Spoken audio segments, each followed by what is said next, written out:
Motion pictures, can't get enough. Cinephile, movie lover, and a big movie buff. Talking to actors, directors, innovators, athletes to writers, real trailblazers. Yeah, originator, not a duplicator. So honest, always authentic. Tune in, trust me, you don't want to miss it. This is the Monday Morning Critic. Amazing life journeys, great interviews from sports analysts, even reporters too. Captivating, always top content, bringing top quality. Everybody's talking. Yeah, originator, not a duplicator. So passionate and so authentic. Tune in, trust me, you don't want to miss it. This is the Monday Morning Critic. Woo!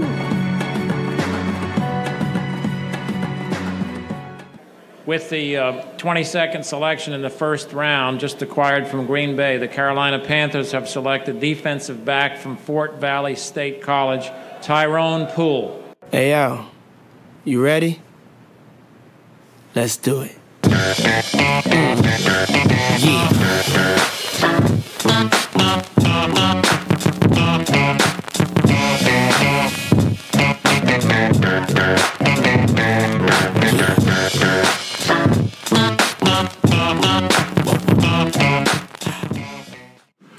Welcome to the Super Bowl edition of the Monday Morning Critic. It is episode 113. For those of you keeping track, my next guest is an author, inventor.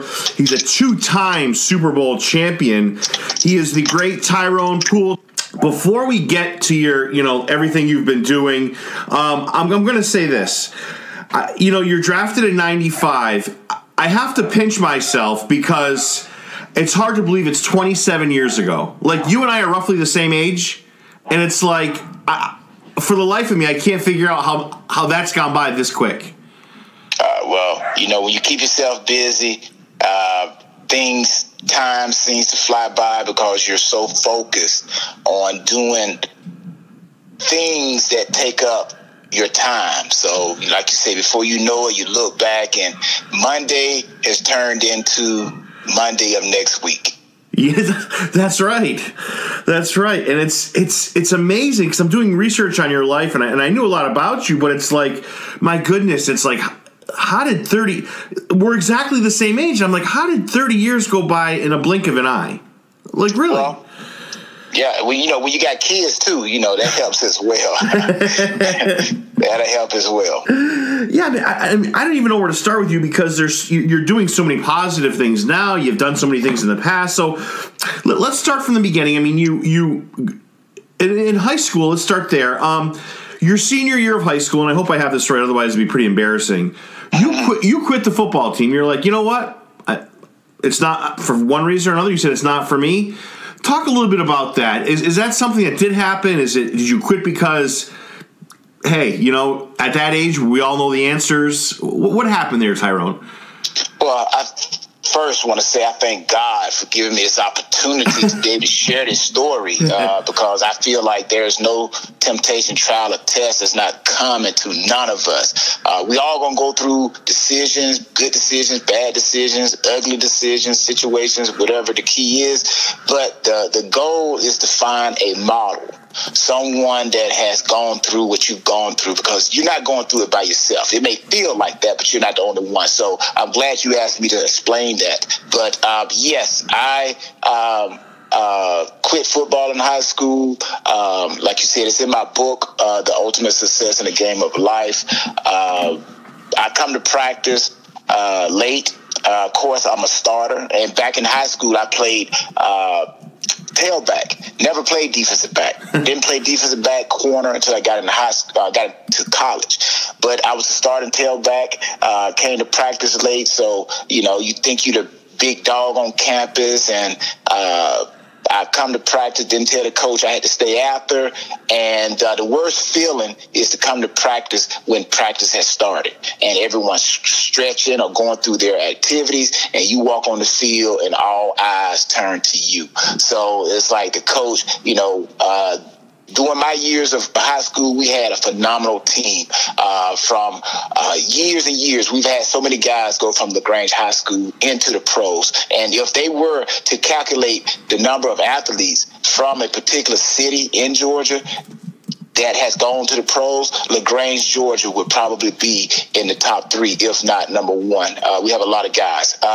But I didn't tell the coach I was coming late for practice, and being a leader, being one of the guys that the other teammates look up to, he had to let me know that I could not set that example. So myself being young, didn't really understand what leadership was. So when he started scalding me and just really laying into me, and back then, coaches could do that. Right. But today, coaches probably wouldn't say anything to kids because they would be fearful of losing their jobs. So back then, I think we had more discipline, and coaches could really get on to us. So that's what he did. And I didn't know how to take it. I'm like, why are you, this is what I'm saying to myself, why are you yelling at me? I'm the superstar. But little did I know, superstar leadership requires more than what I was exemplifying. So I didn't know how to handle it. I walked off the field thinking he's going to stop me and tell me to come back because I am a superstar. But like I said, LaGrange was full of talent. The depth chart was phenomenal. So, hey, I walk off, somebody else step in my place. So that's how that happened. And, I didn't have the pride. Well, my pride kept me from going back and bowing down and saying that I'm sorry. And guys were trying to get me to come back and say, Tyrone, go to the coach, tell him you're sorry. But I'm saying to my guys, because, there's always going to be a couple of guys who will try to say, oh, man, he really embarrassed you. He made you look like this and made, whatever. So, but anyways, my pride didn't allow me to go back, and long story short, I ended up not finishing my senior year. Yeah, I mean, and so, but before I go on with your that, because I have a follow-up question. I want to promote your website here real quick, Tyrone, before I forget. It is TyronePoole38Foundation.org. You do some really great things, and I'm going to get into that. But I want to get back. I want to follow up on what you said. One of the things that you said was everybody's replaceable because the high school is clearly it's a powerhouse. What's the coming to? I don't want to say coming to Jesus moment. That's a little bit over the top. But what's the moment that it hits you where, wait a second, you are replaceable? How far before you go to Fort Valley State where you find out, you know what, I'm not done with football yet? Well, I guess sometimes you can see before you actually get to where you're going. So, again, LaGrange High School was so dominant with athletes. It's almost a who's who. So I knew before I even got to the high school level how talented we were. So the game of football, the coaches are always trying to replace. They're always trying to add depth. So, you also see it in practice. The guys that you're going up against, even though your teammates, you get to see every running back if you're a running back, every receiver if you're a receiver, run the routes. And you as a player, you could tell who is talented. And you could tell yourself without the coaches saying it or anybody saying it. You can say, wow, this guy is talented. Right. I better watch my back. I better work hard. So, when you make dumb decisions, are unknowledgeable decisions, decisions made with a lack of knowledge. You put yourself in a situation for the next man to step in. It's almost like having an injury. Next man up. Right. No, well said. And you have another. And I'm embarrassed that it took me this long to congratulate you. You got your degree in May. Yes, that was another big thing. When I left Fort Valley, I left early. I had more hours, should I say, for graduation. And the draft came before I graduated. So I ended up going to the draft, the NFL draft, first round selection. And I said to myself, hey, you know what? I'm going to come back and get my degree. But then, like you said earlier in the conversation, time passes by. So next thing I know is, I'm 18 years beyond college. But what I really hit home was when I went to apply for different positions, coaching, colleges, or what have you. And no matter where I went, it was always part of the requirement was you had to have a 4-year degree. I had everything else, right, but didn't have that 4-year degree. That 4-year degree was, like they say in football, sports, was my salary cap. And I couldn't go beyond that ceiling because that 4-year degree. So then I went back and got my degree, and boom, the ceiling opened up, and hey, I'm like, oh, wow, I didn't know all this was, for me to obtain. So here I am. Yeah, and you gave the commencement speech, I believe.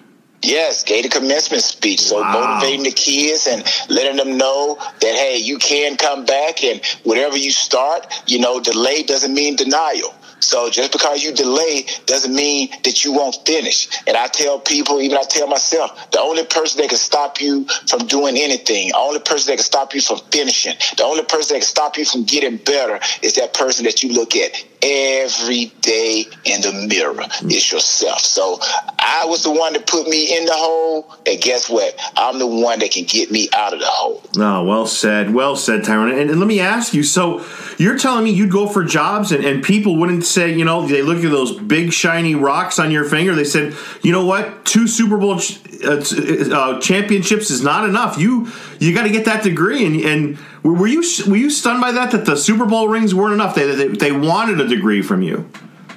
Now you have to understand, I found out that, we operate in a system. Everything has a system.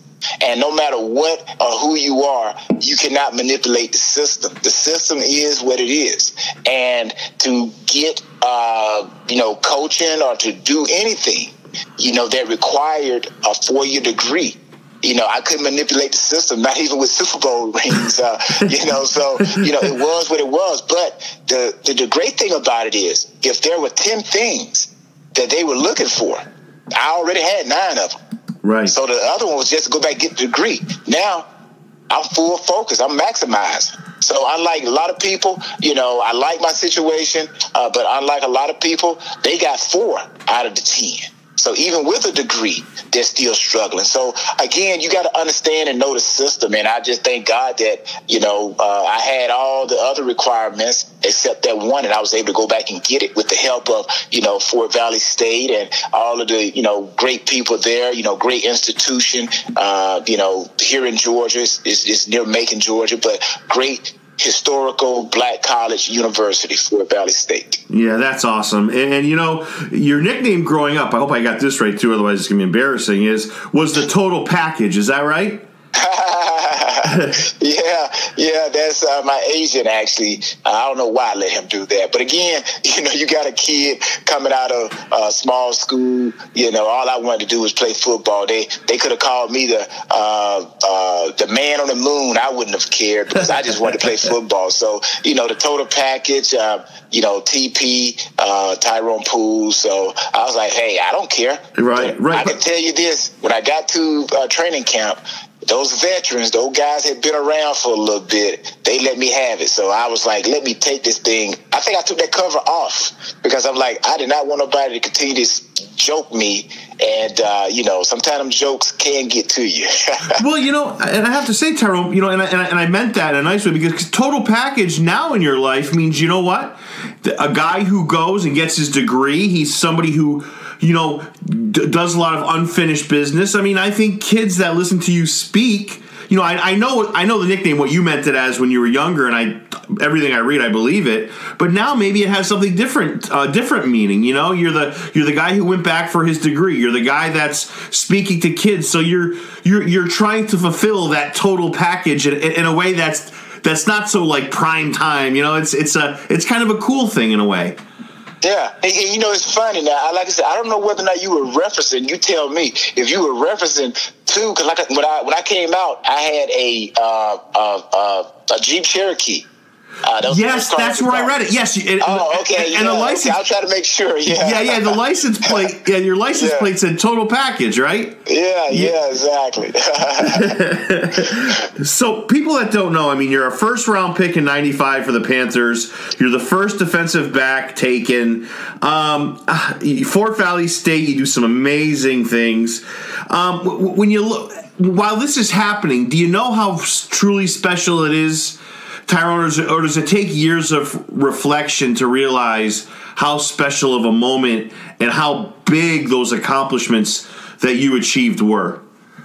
You know what? I'm still, surfing, and people still reminding me of things that I've accomplished because I feel like when you are passionate about doing something, you don't really look at how you're doing it. You just look at the fact that you're doing it. Right. And I think that what happened with me, I just love working out. I love sports. I just, had a dream, had a vision, had, just passion. And once I crossed the finish line, then I look back and people telling me, oh, man, you see, you set this record, or, hey, you ran this race, or look how far you're in front of everybody. Well, when you're running the race, you really don't pay attention. You just focused on your lane and trying to get to your finish line. Right. No, that's well said. And, I've seen the way you look. You look like you could step on the football field right now and do some damage. You really do. You look fantastic, my man. Yeah, I just, ran today. I did some, I ran 500 meters. I normally try to get 1,000 meters in, about 3,000 meters within the week. But I just did 500 meters today because I've been kind of tied up with a few things. But I got to stay in shape. It's part of my DNA, my work ethics. And plus, like I said, when you have kids, I got a daughter who is a freshman in college, and I've been training her ever since she was in the 3rd grade. And, we would come out here and I would run with her. And I also have a 12-year-old son, and he's getting into his own, and he wants to, play football, and I'm gonna let him play football, and but he's been active in sports, all kinds of sports: football, basketball, baseball, track and field. So he's a little phenom himself. So I still have to try to hold those guys off. My son, he's beginning to get older to where he's like, okay, Dad, I can outrun you, or okay, Dad, I can jump higher than you. Okay, Dad, I can arm wrestle you and beat you. So it's always that son's dream that when he beats the old man, then he's made it. So I got to stay ahead of my son. Yeah, your kids, for those that don't know, for those listening, your kids are, it sounds obvious, but they're really a huge part of your life. You really are a man, a very religious man, and you're certainly a very huge family man. That's the one thing a lot of the things I learned, but those two things really stood out, Tyrone.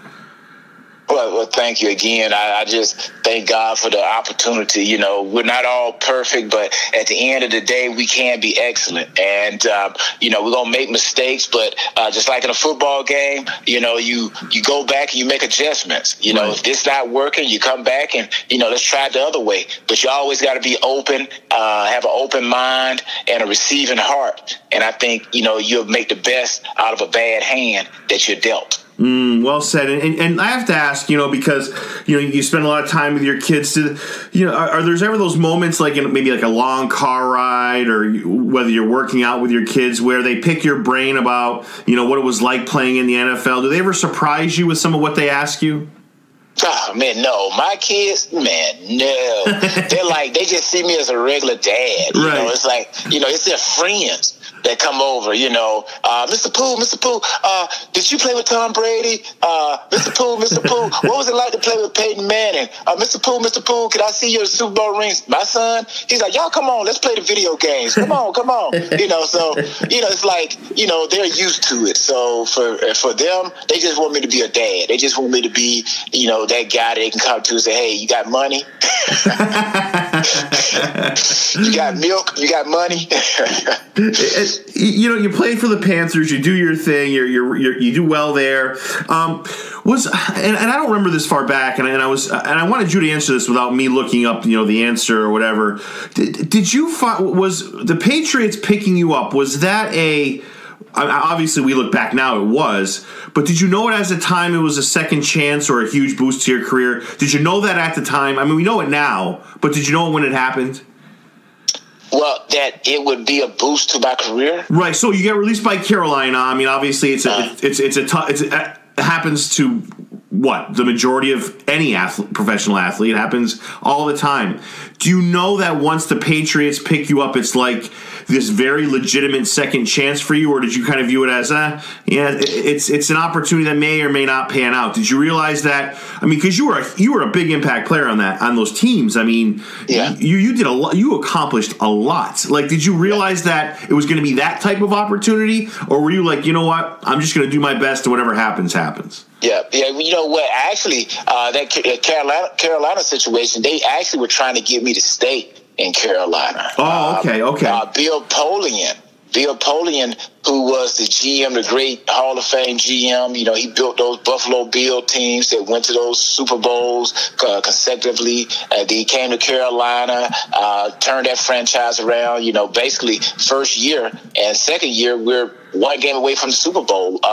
So he left to take the GM job with the Indianapolis Colts. And I was at the end of my last year of my contract and with the Panthers. And they wanted me to stay in Carolina, but they were like, okay, we want you to, we recognize your talent, but we still feel like you're kind of like, still needing to learn a little bit more, which I believe so too, because coming from a small school, it's not like playing at a D1 university or program. There was a lot of learning curve, but man to man, I was probably the best man to man because that's what we did. But at Fort Valley, but when I went to Indianapolis, Bill Polian brought me there, so they traded for me. That's right. Indianapolis coach traded right. Offensive tackle, I think, to sent an offensive tackle to the Panthers, and the Panthers sent me to Indianapolis. But it was not, when you say when did my game basically like turn around to a point, it was when I got with Ray Rose. Ray Rose, when I got picked up by the Denver Broncos. Yep. And it was before I went to the New England Patriots. Ray Rose really allowed me to play the style of football that I played coming out of Fort Valley. Straight man to man. I remember Ray Rose coming up to me. He said, Ty, play your game. Play your game. So, from that point on, he kind of gave me that springboard. And it was so funny in Denver how they would rotate me in with Delta O'Neal, who was at the time a Pro Bowler. They had just signed Denard Walker to a big contract for the Tennessee Titans. And here I am. Usually you would take the third guy, he'd be the third corner. But they saw Mike Shanahan, Ray Rose, they all saw the skills that I was like a number one corner too. So they rotated us. I would come in on the second series, stay in for the third series, and then I go out, then come back in, go to the right corner, left corner, out, right corner, left corner. And then finally, during the season, Mike Shanahan came to me and said, hey, Ty, he said, we're going to give you the starting position. And that's basically how that happened. And then the New England Patriots, I go to the Patriots on free agency. And they told me they were about to draft me. This is a crazy thing. They were about to draft me before Carolina moved up and traded up 10 spots to jump in front of them to pick me. So, there's a lot of little history, like you said earlier, when I look back, and I'm like, wow, I did not even know that. Yeah, and Tyrone, I completely misspoke. You're right. I don't know why I always thought that, because I was never a fan of the Colts only because of Patriots. It was that's right. It was the Colts, Denver, New England. I had it backwards, and yeah, I apologize for that. I had no problem. We all know the Patriots in the Super Bowl, so hey, you know what? Let's go straight to the Patriots. Yes. Yeah, and that's the same Tyrone. That's the same Bill Polian that kind of came down on the Patriots year. I mean, I think a few years.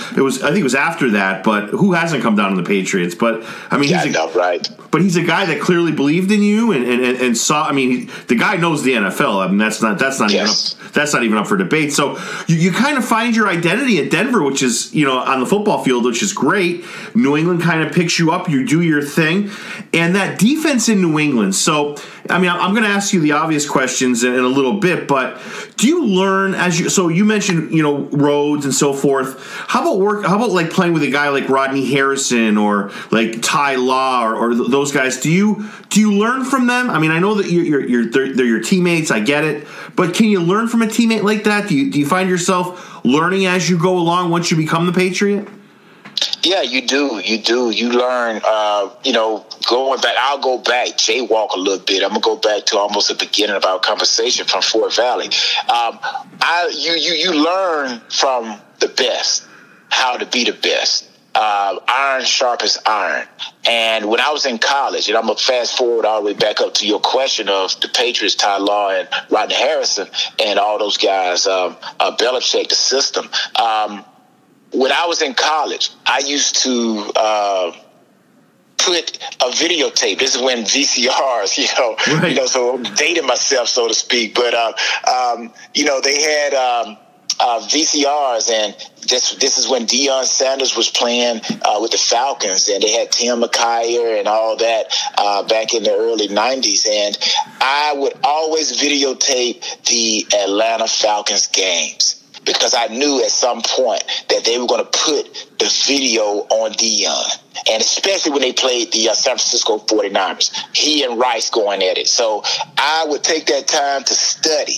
I would go back and rewind. I would be literally in my room, like standing in front of the television, press and play, look at it, press pause, and then I would try to mimic those steps in my dorm room so that I could prepare myself to try to do it in practice the next day. So fast forward and going back, the best learn from the best. And sustainability is about always changing your game, always adjusting. So, I look at how Ty play. I look at his demeanor, how he talks. Rodney, how he plays, even though I'm not going to try to be a hitter like Rodney. I'm more of a cover man. So, man-to-man cover. But, all those guys, Rodney, Ty, just the system itself in New England, it teaches you to be a better football player. Yeah, for sure. And that's really well said. And is that who you'd say before you got into the NFL was prime time? Deion Sanders, was he the guy that you tried to learn from, I guess, the most, or scout or watch the most? Yeah, it was Deion, Rod Woodson, Eric Allen, anybody that I could go and videotape. Because of course, internet was not all, wasn't that hot like it is now. You could just go Google anybody, but you really had to, if the Philadelphia Eagles came on television or the Pittsburgh Steelers, record. Right. So I don't know when they were going to show Rod Woodson, because of course Rod Woodson played in the slot too. And just a little bit of knowledge as well. When I got drafted by Carolina, they drafted me in the mold of a Rod Woodson. Even though I wasn't as big as Rod Woodson, I was just as skilled as Rod Woodson and just as physical. So they drafted me to play corner, slot, and return punts. So that's exactly what Rod Woodson did for Pittsburgh. Right. That's why I had those sacks, so to speak, that blitzing from that nickel position. Do you think, Tyrone, Deion Sanders' ability to tackle do you think he took too much grief for that? Because a lot of people say, you can't tackle. He was great everywhere else. But do you think that was overblown? Definitely. It's overblown. I'm like, it's people want you, when I say you, people in general, to be like them, to have their philosophy, to have their ideas, to have their thoughts. We're all individuals, and whatever our strengths are, those are our strengths. Now, my thing would be, hey, ask these guys, about his covering skills, But again, people are going to try to pull something. If they can't talk about your cover skills, they're going to try to talk about something negative about you. That's just how society is. Society wants to find something that can make you human. They don't want none of us to be superheroes. They want us to have the feel, but don't actually want us to be superheroes. So that's why they try to find something that you don't do well, even though you may do it well. Right. They still would say it's not up to par where we think it should be. But, like Deion said, hey, when it's time for him to tackle, he tackled. Yeah. Same thing. I would say the same thing. I'm not looking to tackle everybody. If a linebacker can make that tackle, hey, you know what? Go ahead. And I'll just be there holding my finger and jumping up in the air and say, man, boy, if you better be glad that linebacker tackled you, because I was about to blow you up, even though I know I wasn't. So, yeah, I got to say my best memories are with, watching you with my dad. My dad absolutely adored you as a player, and certainly as a person. You were just, and if I'm misspeaking here, please tell me, is 5'8", 5'9", is that undersized for a cornerback, or is that just about right? Because I hate to say undersized because it's about the player. It's not really about the size or the weight or whatever. I guess because you got, I feel like, so much out of your ability, right? You played like a guy that was so much taller and so much bigger. Yeah, I think it's all predicated on the style of football that's being played. Now, by me saying that, this is what I'm trying to say. It's like cops and robbers. The defense is always chasing the offense. Now, a lot of people may not be paying attention to this, but because of the rules of the game becoming more aerial, look at the height of the receivers. They're going back down. You know, you see Julian Edelman, he's not that tall. Brandon Cooks, he's not that tall. Whereas before, they were going for all tall receivers. Well, that's a good point. And what a defense is going to do, like cops and robbers. You know, if the robbers are getting in a fast car, then guess what? The cops got to get into a fast car. So if the offense is going to tall receivers, the defense got to go to tall defensive backs. So at the time when I came through, it was still in that era where, you know, the receivers were like 6'1", down. Those were your most productive receivers. And also what made me legitimate was the fact that not only was my, my height wasn't where it should be, but, you know, even Ty Law, I think Ty Law is a great defensive back. Ty was like 5'11". But what made me stand out was my vertical. My vertical is like 40 inches. My arm span, when I stick my arms out from side to side, the scout said that my measurement was that of a 6-foot corner. Wow. So when I go to jam a receiver, it's almost like I'm a 6-foot corner in front of him. And then with my strength, I think I did 225 like 22 times at the combine, but the guy only counted them 17. You know, I'm like, he said a couple of them I didn't lock out, but I think I locked them out. But anyways, but then I had my speed and quickness, lateral movement. So again, using that 10 items, if there were 10 items that the scouts were looking for, they probably said Tyrone got at least 8, 9 of what we're looking for in a corner. Yeah, huge heart. I mean, I don't think I've ever, and I've seen I want to say every Patriot game, I don't think I've ever seen you mail it in. Sometimes you watch a game, whether it's baseball or football or whatever, basketball, you see somebody, you know, they're not giving their best. I don't think I've ever seen you take a playoff. You were always at 100%, always, you know, giving everything you had. And I know that sounds, because we're speaking, it sounds, maybe like I'm buttering up or I'm patronizing. But man, honest to God, I have never seen you take a playoff. You always busted your ass.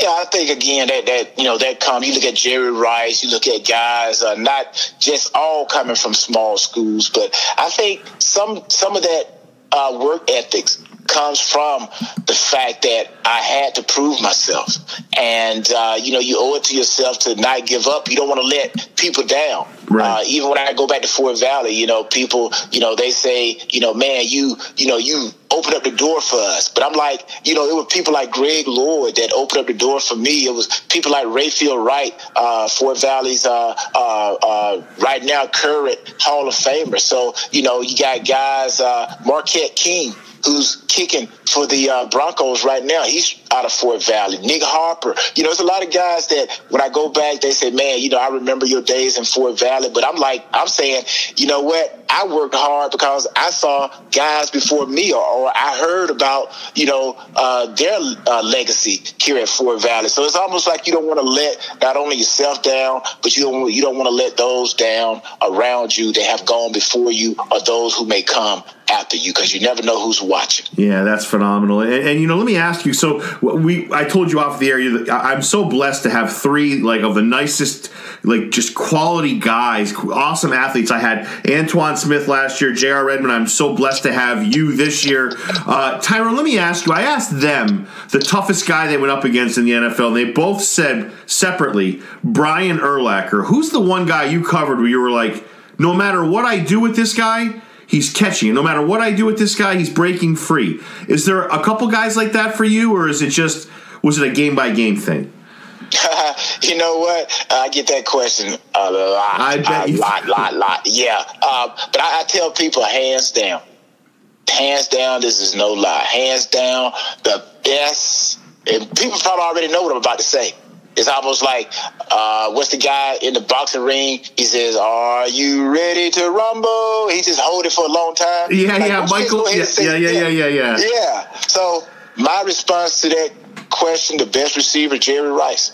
Hands down, Jerry Rice. I'm like, that guy there, man, he ran his routes like he could run like he's running a post, and he'll break it off and run it out. And Steve Young will have that ball there. All you could do is just push Jerry out of bounds. It's like the guy you knew you were going to have to play your game. Of course, there were other receivers, that played to their strength. I remember playing against Michael Irvin. He wanted that physical contact, because he knew he couldn't outrun you, but he wanted to get physical with you. Then there's Isaac Bruce. Isaac Bruce, I thought he could come out of a break like they say, cutting on a dime. Isaac Bruce could come out of his breaks like that. And of course, Andre Rison, I thought he was probably the quickest receiver that I ever seen. But again, you come up today, Randy Moss, Randy Moss was a straight, hey, you better put your track shoes on. And of course, you have other guys, Steve Smith. I think he played with, the same emphasis of heart and that, I'm going to outdo you. Larry Fitzgerald, smooth, just get it done receiver. It's a whole lot of guys that are playing currently that I played against and also played in the past. But I still have to say, hands down, there's Jerry Rice, and then there's a big pause, and then there's everybody else. Yeah, that's well said. And I got to say, another thing you did, and I referenced this earlier, that we're not going to see much of moving forward. You played 13 years in the toughest league on the planet. I mean, I don't know, playing double digits alone is phenomenal. Never mind 13 years. I don't think we'll see that. We're not going to see much more of that, Tyrone. Do you agree with that? You know what? I don't know. I think with today, especially with the rule changes, they're more concerned about, people's health and, the body, the overall makeup of the body and health and wellness. Plus, with technology and medicine, I think you can see guys, pretty much probably play 3 straight games. Come back, get in a hyperbaric chamber, get a massage, some type of technology, and be right back ready to play without, missing a beat. You see it in basketball. They play all those games, baseball. Now, I know those guys have to have some type of medical device, some type of way to keep their body rejuvenated. Right. So I think just with technology and the rules of the game, I think you will begin to see guys play a little bit longer, outside those who probably have serious injuries. But even with a serious injury, you look at Willis McGahee. I always go back to him. Sure. He played with the Miami Hurricanes in that championship game. He tore every ligament that's in his knee, the PCL, ACL, MCL, and still he came back and was able to play, some years in the NFL. So that's right. I think technology is getting better and better, every year. And to add to your point, you said Willis McGahee. I thought of another guy that suffered some pretty serious injuries was Frank Gore, and he's still playing. Yeah.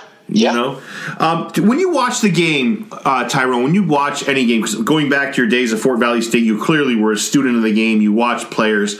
Can you enjoy a game as a fan, or are you like always analyzing? Like when you watch the secondary, regardless of what team is playing, are you like, oh man, he's got to drift over and cover, or he's got to make? Can you ever enjoy a game without analyzing it?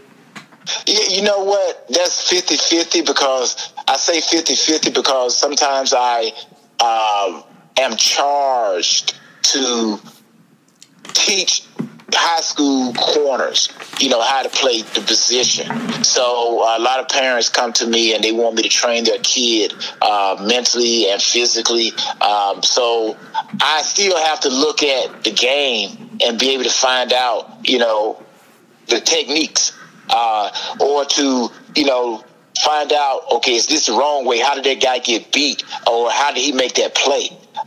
Like when I was playing, you were told not to peek into the backfield. Keep your eyes on the receiver. But in this day and age of the game, quarterbacks are going to throw the ball. That's why you had a back shoulder throw. They throw it to the defensive back who's not looking into the backfield because he can't see the ball coming. Right. So the rules of the game has changed, and you have to be up on that so that you can train the next generation of defensive backs. You know, I still believe in old school methods.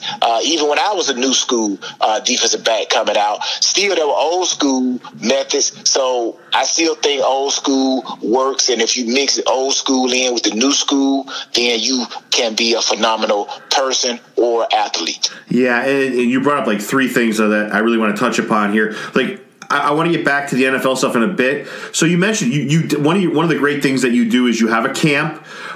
You work with kids. You know, kids come to your camp, and I have to ask you. You mentioned something about parents. I have two questions about parents. One, do they ever pull you aside, Tyrone, and say, "What do you think of my child? Do you think my child has it?" And is it do you flirt with the idea of being brutally honest, or do you find a positive spin of like, you know what? You know, I think your child, if he, you know, continues to grow and, you know, mature and study the game, like, is it a tough balancing act for you? Like, whether to be really honest or, like, you know, football may not be in their future, or how does that unfold for you? I think to answer that question, I think truth sets you free, and truth actually allows you to build a better mousetrap or build a better whatever product. Saying that, I mean, I believe everyone has the ability, everyone has talent, but you have to be brutally honest with the person and let them know, hey, you are a football player, but you may not be a quarterback, but you may be a wide receiver. Right. Then you give them a positive spin on it. Because of what I've seen, being a professional, it's just like if Warren Buffett, you know, or whoever is a great business person, right, or a person who has a doctorate comes to a college, they are basically saying, by me getting this doctorate, I've seen pretty much everything. I can recognize good, bad, and the ugly. And what I see, in order for you to maximize, you need to probably play defensive back or play wide receiver or go from being a running back to a linebacker. But you still could be a football player. So you got to be truthful, but you also got to put a positive spin on it so that they can still participate in what they love. Because I think passion is one thing that you cannot teach someone. You can't teach someone to be hungry. So if they got the hunger, you just got to make sure you put them in the right restaurant so they can get full. Boy, I tell you, I would love if my kids had you as a coach. You have a great way of phrasing things, Tyrone. That's phenomenal. And I have to ask you, so we mentioned, and I'm going to come back to this parents thing because I do have one more question about that. We talk about your career with the Colts, and we talk about your career with the Panthers, and obviously living in Massachusetts my entire life, I'm blessed and love having you on the show. Do you know you're in a different locker room when you're with the Patriots? Do you know that this is something's different about this place than it was in Carolina, in Indianapolis? Do you know that there's something a little bit different? Well, I think in every organization, the locker room environment is probably the same. They want everybody to be, united. But the one thing that I do, and I did notice differently with that organization, and I tell people this all the time, when I got to the Patriots, that was the first team that we actually had to take a test prior to the game. So it's like school, they want to make sure you know what you know before the game. I think that is why, the Patriots are so smart. When fans look at the game and they're like, how did the Patriots actually be ready for that play? They study. They study. I think Belichick is one of the great masterminds of preparing and making adjustments. I felt the same way about Mike Shanahan, Dom Capers. He was a dot the I, cross the T type of guy, fundamentals. And when I got to the Patriots, you know what? We're taking tests. It was 10 questions. Some of them you had to answer, like who, if they're in second and 10, they just got a turnover. What play are they going to go to? or, if they have a turnover or a fumble or somebody gets hurt, who is the next person that's going to come up, that's going to take that person's place? So it's almost like you got to know their strengths, you got to know their weaknesses, you got to know what they're going to do. That's why, like I said, the Patriots, they are a cerebral team. They may not be talented. When I say talent, I think everybody's talented. I think what happens with the Patriots when they say they don't have superstars is a team atmosphere. And no one person, so to speak, maybe one or two people, are above the team. But there are talented guys on that team, because you cannot win without talent. It's just that they don't go around parading themselves like some individuals do, that the media, the public, they turn those guys into superstars. So, but I believe the Patriots have 53 superstars that are flying up under the radar. Yeah, I could listen to you talk forever. I have to ask you, so we have a guy like Le'Veon Bell. He sits out the whole year, right, for Pittsburgh. And why don't the Patriots have a lot of those kind of guys? And I'm absorbing everything you're saying here, Tyrone. But why don't, like, Brady could get more money elsewhere. Gronk probably too. I mean, there's been a bunch. I mean, there have been players that left. I'm not saying that. Deion Lewis left, and we've had other great players leave. But why are some people willing to sacrifice that money? Like, is it just a personal thing? Is it an individual thing?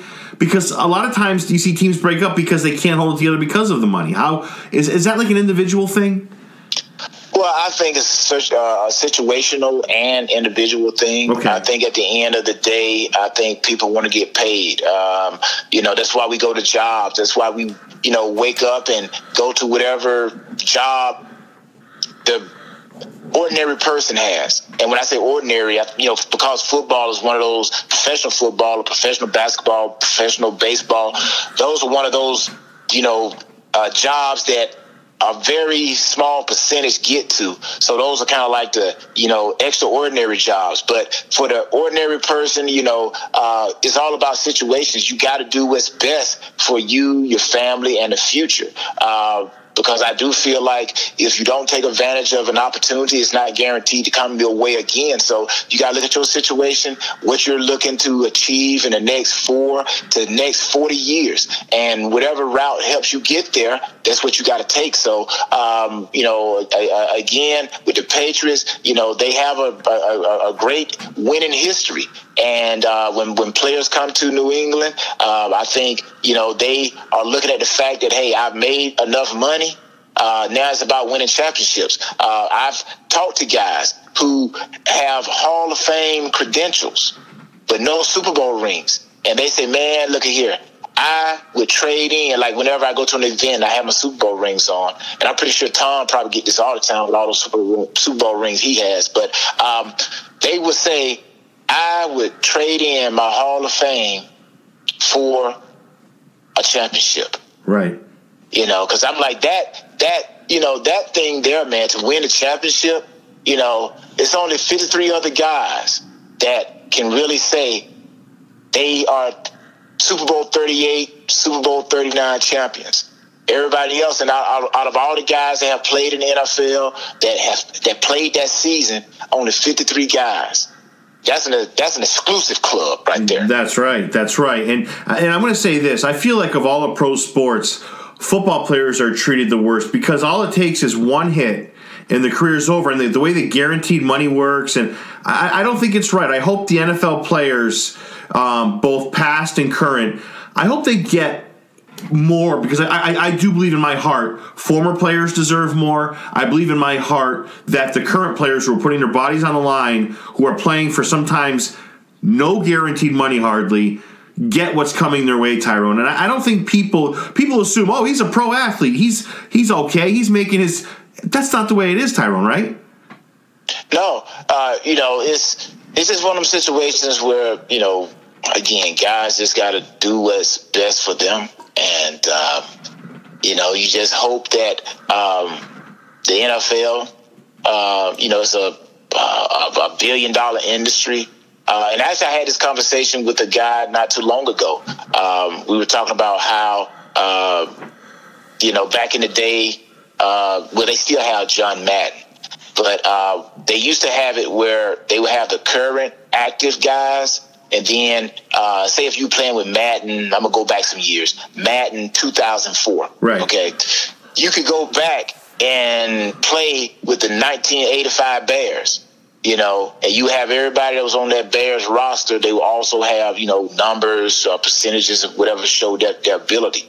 Or you can play with the 1989 San Francisco 49ers, the 75 Pittsburgh Steelers. They don't do that no more.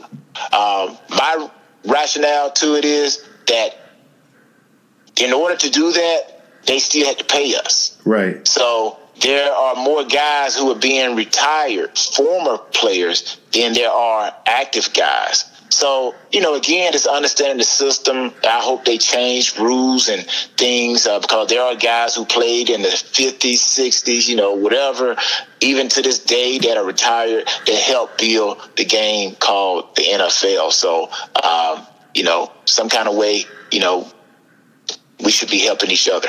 Yeah, and I got to say, the one thing there's many things special about him, but the one thing that Belichick is very special about is he loves former players. Like, I am convinced if he saw you immediately, he'd give you a big hug, and that's kind of the guy he is. Did you find him to be that way when you saw him afterwards? Have you been back to Massachusetts? Have you seen him after your playing days? Yeah, I actually went back to the San Diego and Pats game, divisional.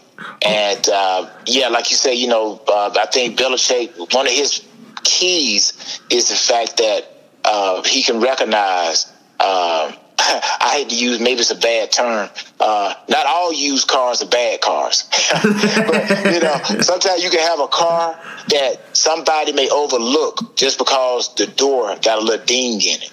Right. But somebody with a great mind can say, hey, you know what? I'm not looking at that. I'm looking at that engine. That's right. And that engine, they overlook that engine. That engine looks brand new. So I can fix that door.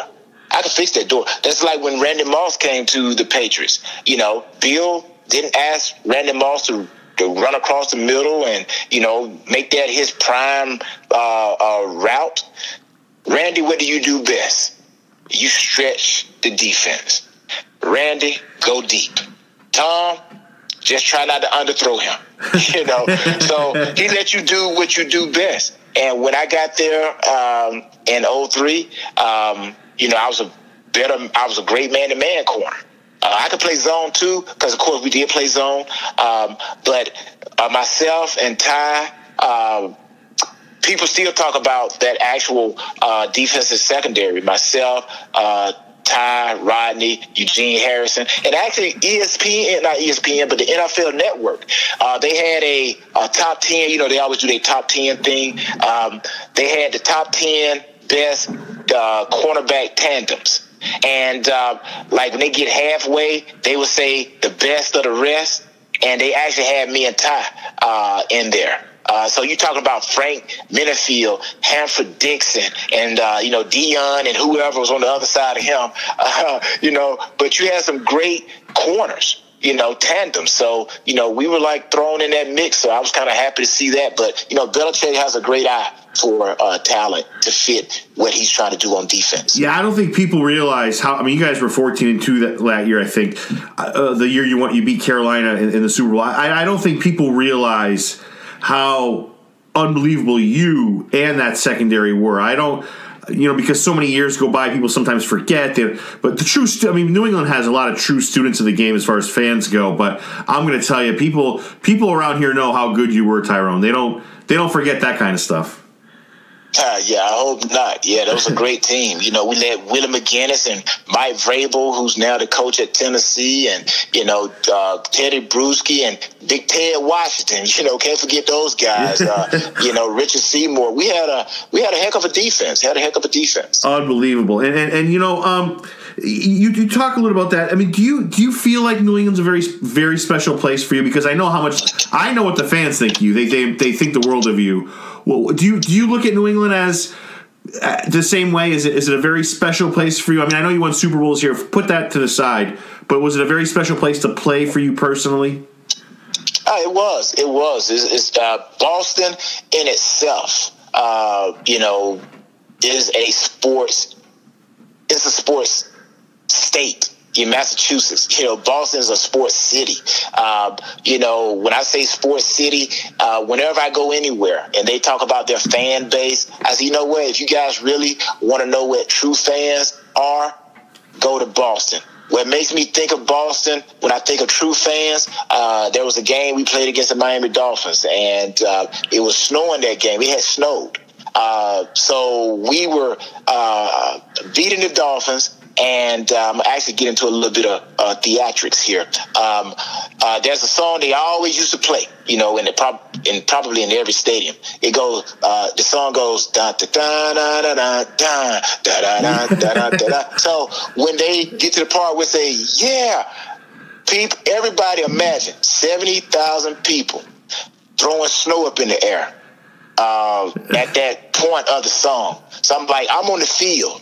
And I'm like, we break the huddle, and of course, the NFL rules, they can play music until it's time for the ball to be snapped. So you turn around and you look, and people throwing snow up in the air. And I'm like, we got the lead, and the stadium is still packed. Yeah. Most people would have gone home. But that's just how true the Bostonians they are as far as with their sports teams. The Celtics, the Bruins, the Red Sox, the Patriots. This is a great sports city, so it's one of the best cities I've ever played in. Tyrone, I heard a crazy stat today. Bill Belichick has coached in 25% of all Super Bowls. Isn't that insane? Wow. Isn't that insane? That's an insane number. I mean, I have to say to you, and I have a few more questions, Tyrone, thank you so much for giving me almost an hour of your time. You don't know how much it means to me as a podcaster, as a fan. Thank you so much. Well, thank you for having me. I appreciate the opportunity. Just trying to, let people know who I am, and also to help people know who you are. Yeah, you're quite a human being, I got to say. And what makes, in a lot of ways, Brady reminds me of you, because he's driven by something that you just can't measure, right? He's a guy that probably shouldn't have been where he was. Granted, you were drafted first overall, so that situation's a little different. But you guys are driven by a motor that, you said it earlier, it's a passion, it's a drive. If you don't have it, you can't learn it, right? What was it like being around Brady? And you mentioned Teddy Washington, a lot of these other guys that were phenomenal players. What was it like being around Brady? And did you have an appreciation for what he was all about? Well, I tell people, they ask me this, the question about Brady. If it's not Brady, they ask me about Peyton Manning. But when I first got to the Patriots in 2003, of course, we all know Tom came in somewhere during the middle of the season in 2001. So 2002 was his first year, basically taking the full reps of the season. 2003 was his second year. So actually, I came in at the time when Tom was trying to find out, or he was beginning to find out who he was and what he could actually do. And I remember one episode, I'm in the weight room, and I used to always go in and do some extra stuff and everything. And I was doing this, I used to always hang upside down. They had these gravity boots that they call them. Yeah. And you just click them onto a bar and hang upside down. Now they got these reversible tables, inversion tables that you can hang upside down, and it's supposed to help stretch your spine and everything. So I was doing everything back then that I could do to keep my body healthy. That's why I think I'm still healthy now, because I did some maintenance. But Tom came in, and Tom was asking me, what does that work on? What is this, it's doing? So he was always inquisitive. That's why he's like he is now. That's why he's still playing, because he is trying to make himself better. And so, just moments like that, you look back on and you say, okay, that's why he is where he is, and that's why he's successful like he is, because he is always trying to raise the bar of learning. Yeah, and not many people can say they played with Manning and Brady the way you did. I mean, that alone has to be special. Did you find when you went to the Patriots, did they pick your brain about Manning, or was that something that they probably already knew by the time you were there? Yeah, anytime you come from a place previously, you're always going to ask, what was it like? Who are the players to look at? What are the weaknesses? But they didn't really ask me anything about the Right. Colts, I think it was more when we played the Broncos, because I was with the Broncos the previous year. Then I signed with the Pats, and we ended up playing the Broncos. We had the Broncos on our schedule. So, you're just trying to get information about, your opposing, opponent. So I wasn't asked that much about the Colts. I was asked more about the Broncos because, of course, that was a team that I had just come from. To actually, before I signed, when I signed with the Pats, the Broncos were the team that I had originally played for. Right, and you said you were here a few weeks ago, and I think I read about that. I did read about that somewhere. What impresses you about this team? What do you like about the secondary? What are your thoughts on this year's team, Tyrone? Well, I think, Gilmore, I think there was a history thing that I just found out that was sent to me. Myself, Ty, Asante Samuel, Ty Law, Maurice Hurst, I think 37, he was in the Pats secondary, and myself, and also Gilmore. We are the only ones in Patriot history that have accumulated 20 or more pass breakups in a season. Wow. So I was like blown away with that. I'm like, that's basically only 5 of us in past history that ever had 20 or more pass breakups. So it was a big poster, so to speak, that somebody had created, and it had past history. So, but anyways, I like Gilmore. You see him, Belichick utilizing him like he utilizes all his good corners, and the secondary plays together as a unit. And that's the other great thing about them. They all can play different positions. They all can cover. So that's a staple of a Belichick secondary. Everybody playing as a team and everybody being able to do their job, plus do whatever else is needed to help the team win. As a former, player, as a, NFL, a player, part of the Players Association, are you happy with the NFL now? Are you happy with the direction it's going in? Are you satisfied with what you're seeing on TV every week? Well, as far as the energy of the game, I like, the fact that the game is still, viable. The game is still, people still loving it. Are there some things that can change and be better? Yeah, but there's a lot of things. There are a lot of things I could, do better myself. But the point is, I'm trying to make those strides, and the NFL is doing the same thing. They're making strides to make the game better. And at the same time, keep the integrity of the game. Will there be mistakes? Yeah, there are always going to be mistakes because we're human. And but as long as we're all trying to move forward, that's the ultimate goal. Yeah, and let's talk about your really special life away from the game real quick here. You work with kids a lot, whether it's motivational speaking, whether it's your football camps. How tough is it, Tyrone, for you to get kids to see your vision, right? So when you speak to kids, you come from a really sincere place that I've heard a couple of your, you speaking to kids, a couple on the YouTube, they have a lot of your speeches, and, is it challenging for kids to see, do you find it challenging for kids to kind of see what you're trying to tell them? Because, kids are always changing, your vision is positive, you come from a place of love and respect and motivation. How tough is it doing what you do, speaking to kids and then getting them to see your vision?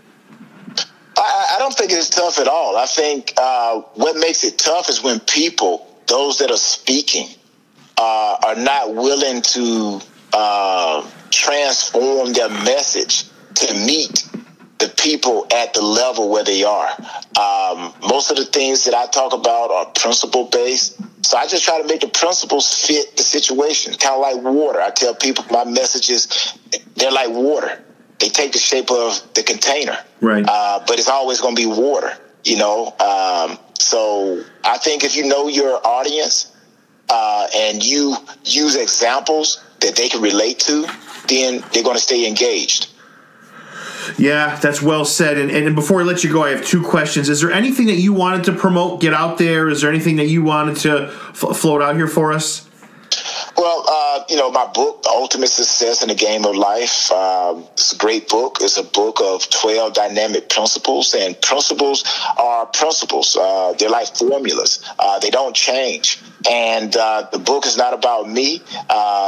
It's about the principles that I use over my life. It's a great book, 12 Dynamic Principles again, Ultimate Success in the Game of Life. And they can find it on my website, TyronePoole38.com, TyronePoole38.com. And ultimate success is not about big houses, big cars, and fancy vacations.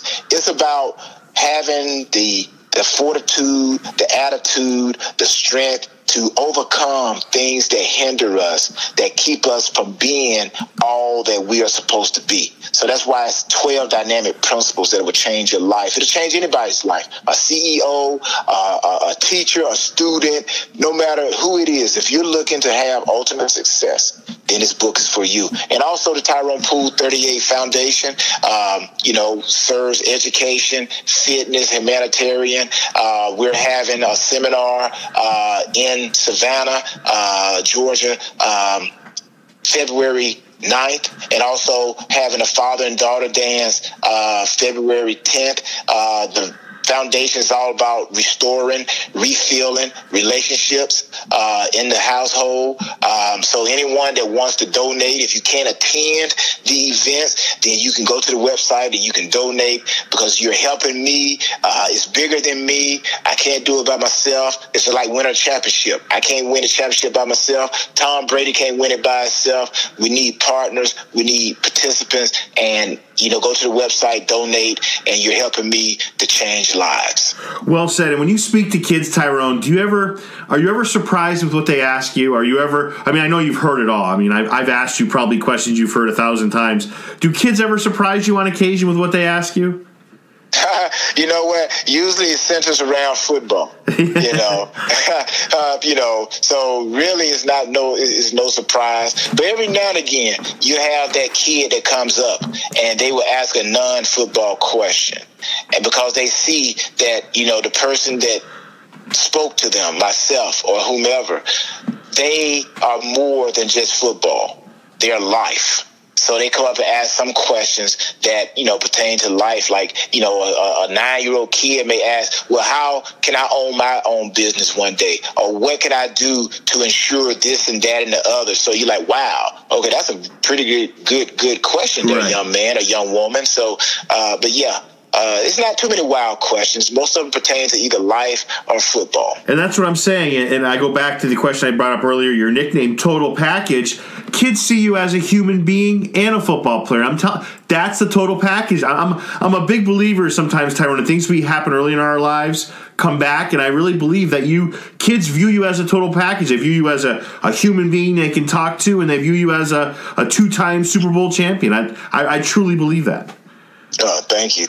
My very last question, Tyrone. I need a final prediction for Super Bowl Rams Patriots. I'll let you answer this, and I will not interrupt. All right. Well, my prediction is I think it's going to be I don't think it's going to be a high-scoring game, but I do think it's going to be in the 20s. I'm actually going to go with the Patriots. I do believe the Pats will prevail. The Rams defense does worry me a little bit with that front seven, and they have the ability to play man-to-man on the corner. But I'm going to go with my Pats. I believe in what they do. I've been a part of it. I've seen it. And I know Belichick's going to make some adjustments. So I'm going to go with the Pats. I'm going to say it's going to be 27-23. Tyrone Poole, you're a fantastic human being. I cannot thank you enough for being on my show today. Thank you. I appreciate it. And I'm just thankful just to be, an ordinary person that happened to have had an extraordinary job.